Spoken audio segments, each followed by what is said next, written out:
Imani dropped a packed duffel at my feet and said, "I need you to leave with me tonight." The bag struck the hardwood with a dull thud, rattling the framed photographs leaning against my bedroom wall. Through the open window, traffic hissed over wet pavement 6 floors below, carrying in the smell of rain, hot asphalt, and somebody's burned dinner. I lowered my camera. Imani stood beneath the harsh ceiling light in her denim jacket, keys clenched so tightly between her fingers that their teeth had left red impressions in her palm. "Leave for where?" I asked. "My family's farm." She said it too quickly. I glanced at the laptop glowing on my bed. I had a client presentation Friday morning, 3 days of edits left, and exactly one chance to convince a major outdoor brand that hiring an independent photographer instead of an agency had not been a mistake. "You want me to abandon the biggest job I've ever landed and go look at cows? There are horses. That changes everything." Usually, that would have earned the crooked smile she used whenever I was being difficult. This time, her mouth barely moved. The refrigerator hummed in the kitchen. Somewhere in the building, a dog barked twice and fell silent. 3 days, she said. "That's all I'm asking." "Why?" Imani looked past me toward the photographs spread across my desk, but her gaze never settled on one. "I can't explain it here. You've had 6 months to mention that you even have a farm." "Nia, please." The word stopped me. Imani never begged. In the 2 years we had shared this apartment, I had watched her negotiate rent increases, repair a burst pipe at 2 in the morning, and calmly tell a man twice her size to stop blocking our building's entrance. She handled trouble by lowering her voice until everyone else had to quiet down to hear her. Now that same voice was level, but her breathing was too shallow, and she kept rubbing her thumb across a pale groove on the brass key ring. I set my camera on the bed. "Is someone hurt?" "No, are you in danger?" Her hesitation lasted less than a second. It was still an answer. "Not like that," she said. "Then tell me what this is." She crossed the room and closed my laptop. The screen vanished, taking my carefully arranged presentation with it. "It's something I need to show you in person." "That sounds ominous." "I know. And you expect me to get into your truck without knowing anything else?" "Yes." Her eyes finally met mine. They were usually warm brown, almost amber under our kitchen lights. Tonight, they looked dark and fixed, while a pulse beat visibly beneath her jaw. "Because if I tell you now, you'll make your decision before you see it." I stood, close enough to smell cedar soap on her jacket and the bitter trace of coffee on her breath. That is generally how informed decisions work. "Just give me 3 days." She opened her hand. Alongside the truck keys lay a second key, older and heavier, its brass surface worn smooth around the edges. The sight of it tightened something in her face. She closed her fist again before I could ask what it opened. My phone buzzed on the nightstand. A message from my client filled the screen. "Reminder, Friday presentation is mandatory. No rescheduling." Imani saw it. She took one step back, giving me room instead of pressing harder. "I shouldn't have asked," she said. "Forget it." She reached for the duffel, but I put my sneaker on its strap. For a moment, neither of us moved. Rain ticked against the fire escape, and cold air lifted the corner of a contact sheet on my desk. Whatever waited at that farm had brought Imani home pale, packed, and asking for something she could barely force herself to name. If I stayed, I kept control of my schedule, my work, and every safe boundary our shared apartment had given us. If I went, I risked the opportunity one had spent years building for a question she refused to answer. I picked up my camera bag. 3 days, I said. "We come back Thursday night, no matter what." Imani's shoulders dropped as if an invisible weight had shifted, though her grip on the old key only tightened. "Okay. And when we get there, you tell me everything." She lifted the duffel and headed for the door. "When we get there," she echoed. 10 minutes later, the apartment lock clicked behind us. I followed her toward the elevator with my client's warning still burning on my phone, wondering why Imani looked less relieved to have won than terrified we might already be too late. By the time the highway narrowed to 2 lanes, the city skyline had disappeared behind rolling fields washed gold by the late afternoon sun. Wind pressed tall grass into rippling patterns beyond the open windows, carrying the smell of warm soil and cut hay through Imani's aging pickup. I watched her drive with one wrist resting over the wheel, her usual apartment softness replaced by an ease I had never seen. She knew every bend before it arrived. At the end of a gravel road, a white farmhouse emerged beneath two enormous oak trees, its porch boards silvered by weather and its green shutters faded at the edges. Imani parked beside a red barn, then reached across me to open the stubborn glove compartment. Her shoulder brushed mine. "Flashlight," she said, withdrawing one as if she had not just made the cab feel several degrees warmer. Inside, the house smelled of cedar, lemon oil, and years of wood smoke. Evening light stretched amber rectangles across the floor.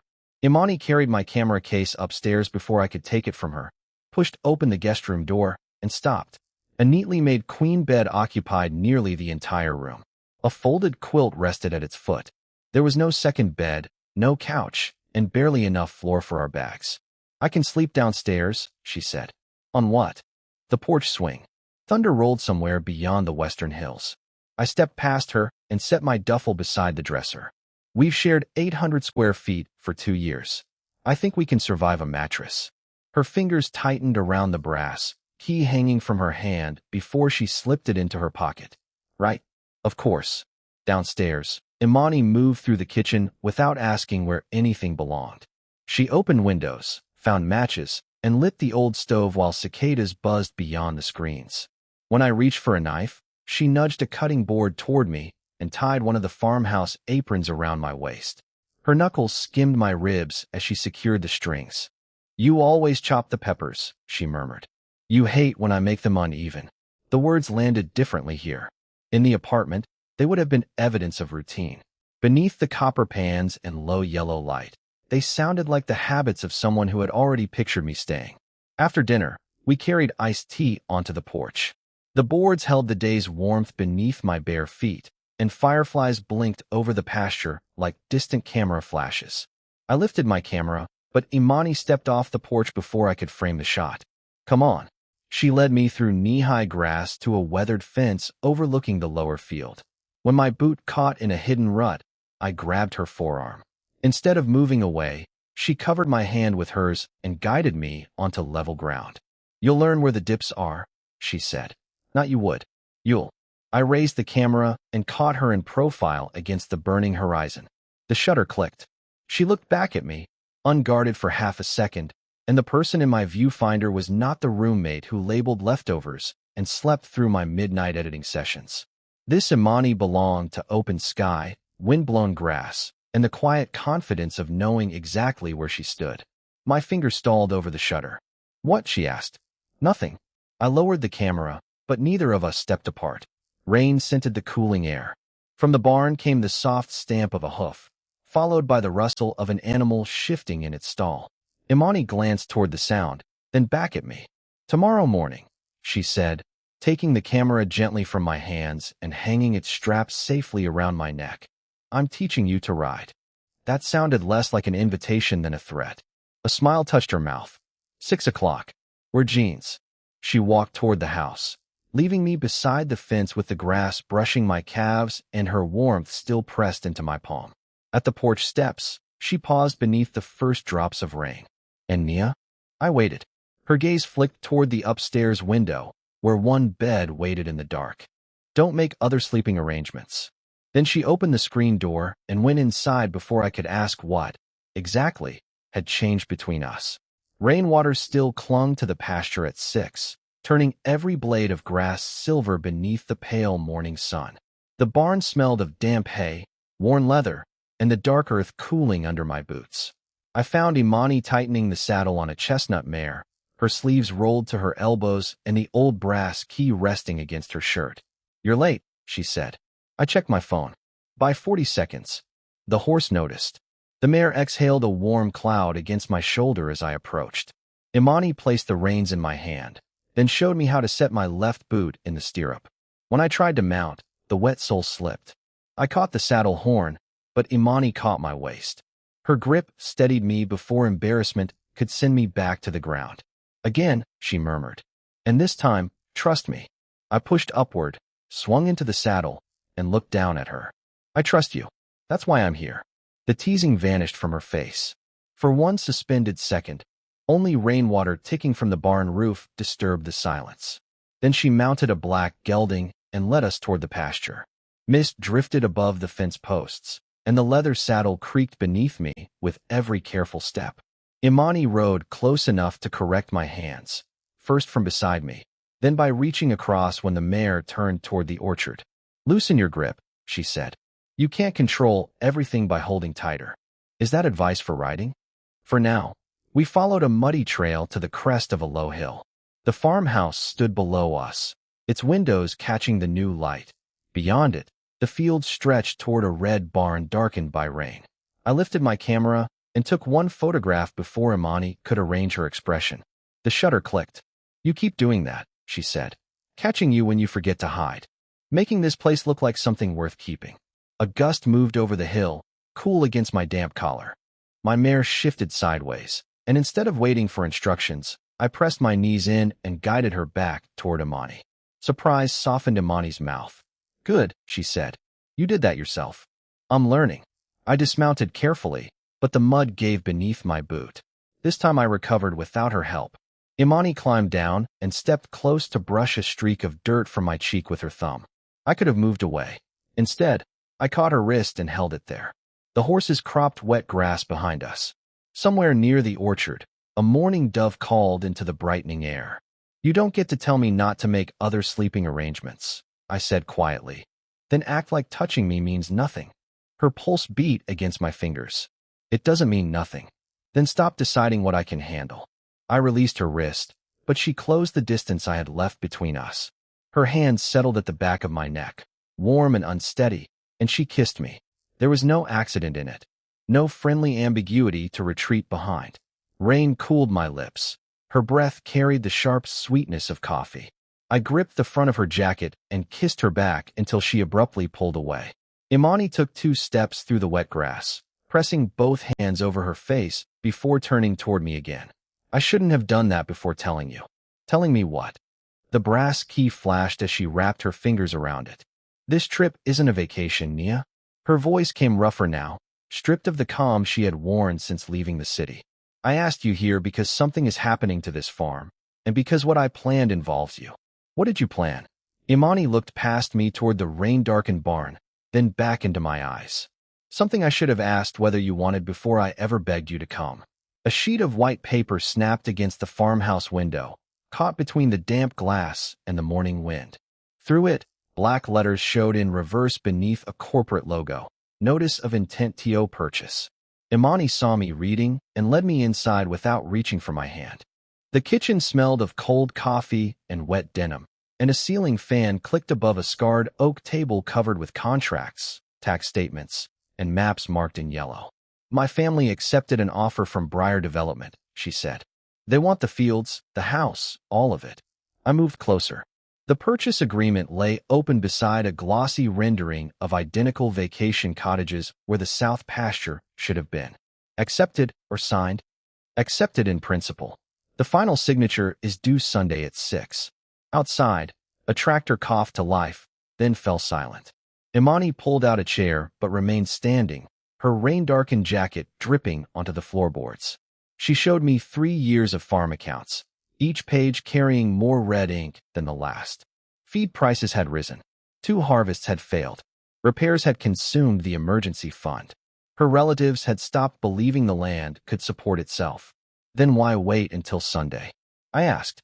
Imani slid a second document across the table. Its paper rasped beneath my fingertips.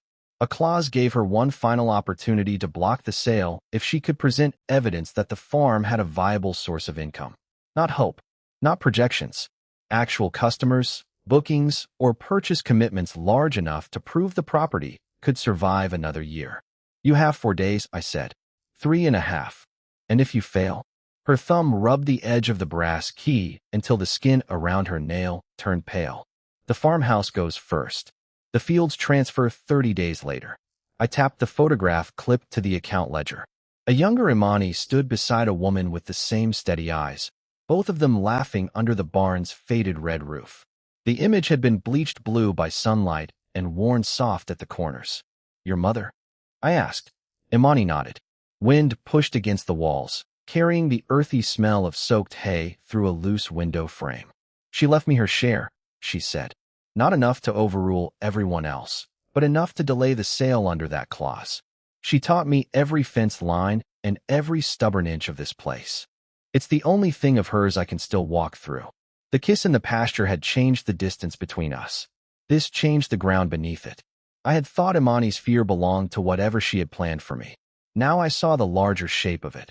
She had brought me to a place already counting down its final mornings. I crossed to the window. Beyond the fogged glass, puddles shone between the barn and the pasture, and orange survey flags punctured the dark soil in a straight, merciless line. Those weren't here last night. The developer's crew came before sunrise. Imani finally sat. The chair creaked beneath her. I told them to leave. Did they? For today. A truck engine rumbled beyond the trees, then faded toward the county road. Imani gathered the contracts into a neat stack, reclaiming the composure she wore when she expected to lose something. I'll show you what I planned after breakfast, she said. Then you can decide whether to stay. If you want to go back, I'll drive you myself. You still haven't told me how this place is supposed to earn enough money by Sunday. Because right now it can't. The refrigerator hummed into the silence. I picked up the purchase agreement and carried it to the window, holding the developer's polished rendering against the real pasture outside. One promised clean roofs and paved lanes. The other steamed beneath the rising sun, muddy, weathered, and alive. In 78 hours, one of them would become permanent. The coffee had gone bitter on the warming plate, filling the kitchen with a scorched smell while morning light crawled across Briar Development's silver lettering. I set the purchase agreement face down. You're not driving me anywhere. Imani's fingers stopped against the stack of contracts. Nia, your presentation is Monday afternoon. I pulled out my phone, which gives us until Sunday evening to make this farm look less like acreage waiting to be sold and more like a place people would pay to visit. Outside, a loose gutter tapped in the wind. Imani watched as I opened my calendar and canceled the Saturday rehearsal with the creative director who could give me the largest campaign of my career. A warning appeared in red. Attendance strongly recommended. I pressed confirm. The screen felt unnaturally warm beneath my thumb. What did you just do? She asked. Bought us 2 days. You may have thrown away your biggest contract. Then make them expensive days. I carried my camera bag onto the porch. Damp boards cooled my bare feet, and the pasture smelled of wet grass and cedar. The farmhouse needed paint, the fences leaned, and mud swallowed the driveway's edges. Through my lens, none of it looked ruined. It looked textured, lived in, worth choosing. I photographed sunlight caught in raindrops along the wire, Imani's mother's weathered boots beside the back door, and Imani opening the barn while dust turned gold around her. Don't pose, I called. I wasn't. Exactly. By noon, I had built a campaign from the porch table. I named it Sunday at the Farm and designed a one-day community event with portrait sessions, local vendor spaces, riding demonstrations, picnic reservations, and advance bookings for seasonal photography. Every ticket, deposit, and signed reservation would become proof that the land could earn. Imani paced behind me, her boots striking the boards. We don't have vendors. Not yet. Or food permits. County office closes at 4. Or enough tables. The church rents them. She stopped pacing. How do you know that? I photographed their fundraiser last fall. The first calls brought polite refusals. The next brought silence. Then a baker agreed after I offered her free product photos. A florist reserved a stall. A riding instructor asked for 2 demonstration slots.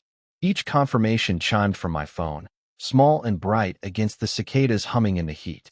Imani stopped warning me what could fail and began moving. She repaired the pasture gate while I filmed her hands working over the rough wood. She called former customers and secured 3 produce box commitments. By late afternoon, mud streaked her jeans, sweat darkened her collar, and our booking page had its first paid reservations. You made strangers care about this place in 6 hours, she said. I showed them why you care. Her gaze held mine across the porch table, but I turned the laptop toward her before the silence could become something else. The numbers were promising, not enough. We needed a crowd large enough to create recurring bookings, and Sunday's forecast showed clear skies. I uploaded the photographs, scheduled the campaign, and hovered over the final button. Once published, the post would carry my professional name, linking my reputation and Monday's presentation to an event that might collapse in public. Imani placed her hand over mine. Her palm smelled faintly of pine soap and horse tack. You don't owe me this. I'm not staying because I owe you. I moved her hand aside gently and clicked publish. Across the county, the invitations went live. For 3 breathless minutes, nothing happened. Then reservations began arriving fast enough to blur the screen. 12, 27, 41. Imani laughed once, sharp with disbelief, before covering her mouth. At 63, an email pushed the booking counter aside. The creative director had seen the campaign.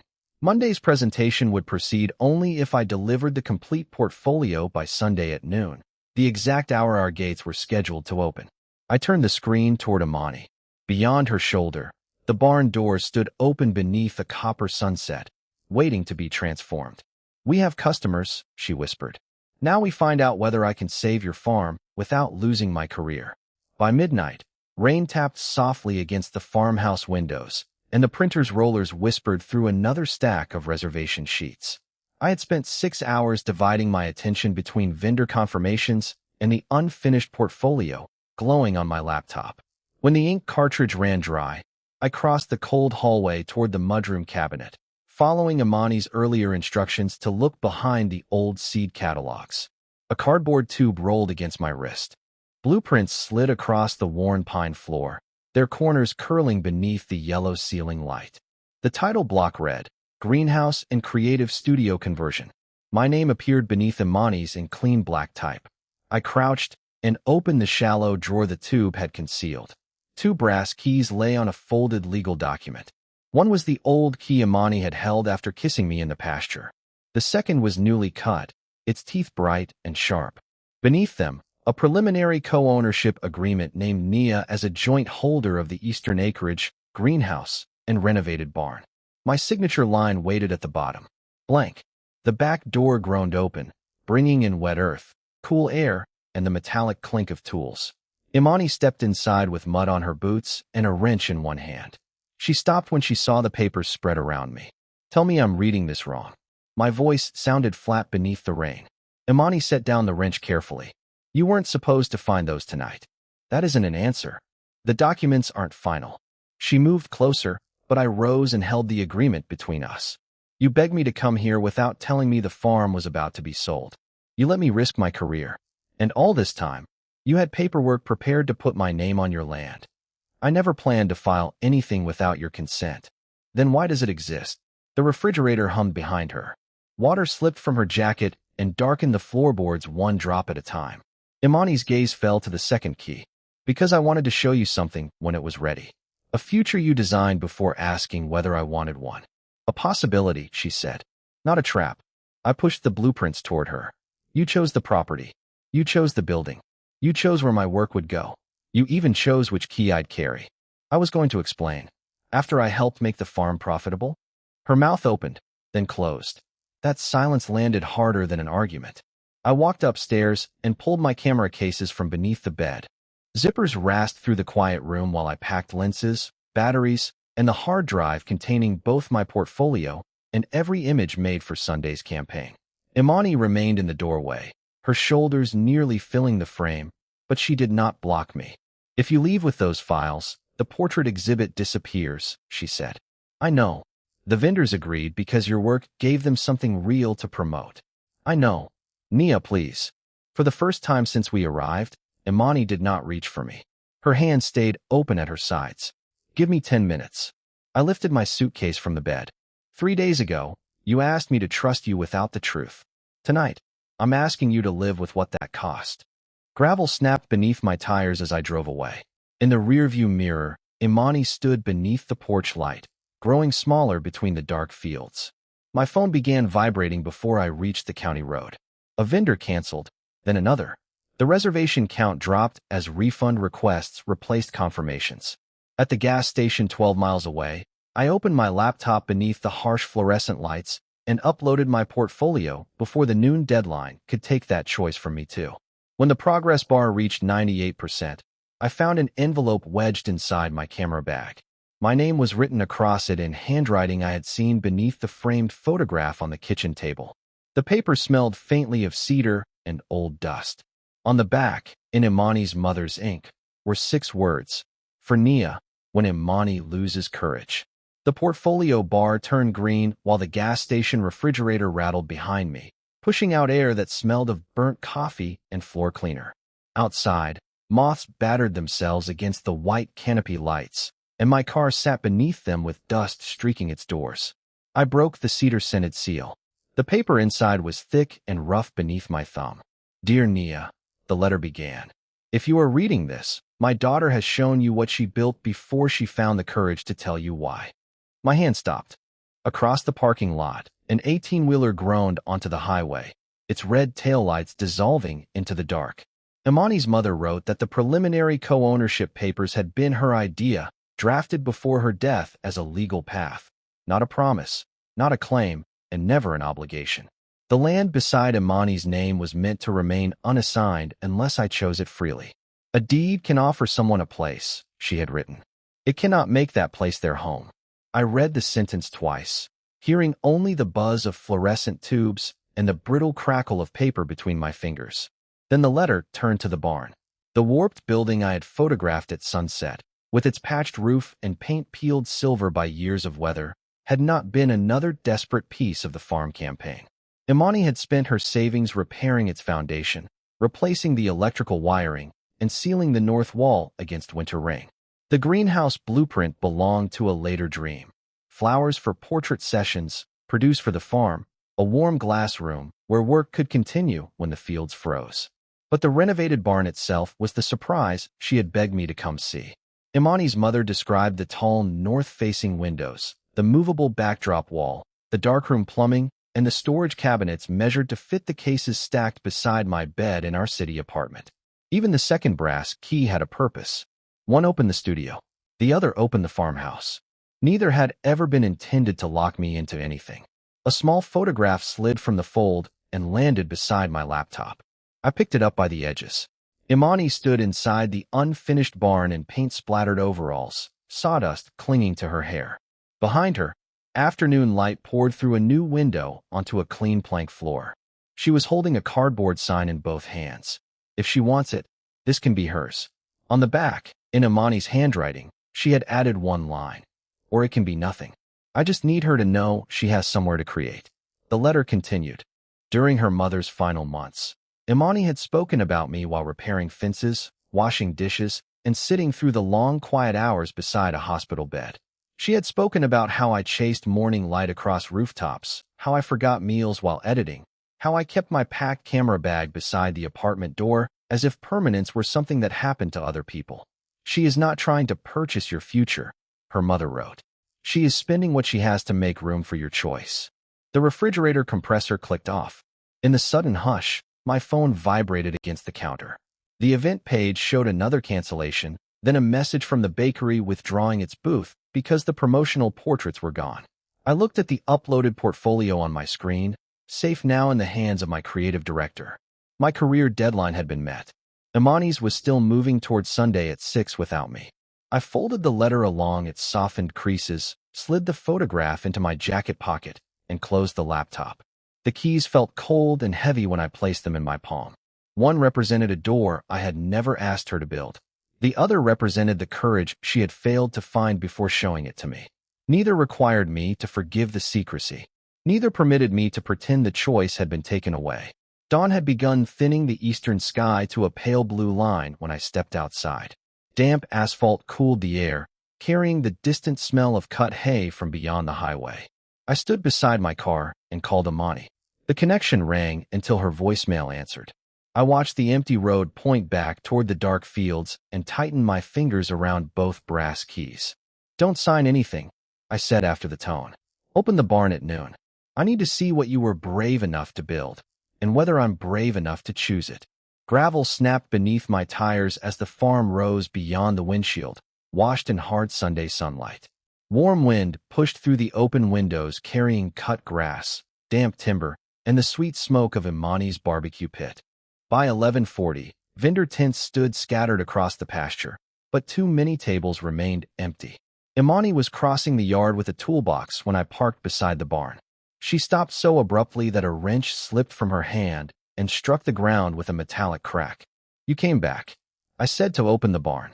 I lifted my camera cases from the trunk. "We have 20 minutes. Imani did not ask whether I had forgiven her. She grabbed the heavier case, and together we carried everything through the wide doors. The restored barn smelled of fresh pine, plaster dust, and the faint chemical sharpness of an unused darkroom. Sunlight poured through the north-facing windows in broad silver sheets. I saw the workbench built to my height, rolling storage for my equipment, and clean white walls waiting for images. There was no time to stand still inside what she had made.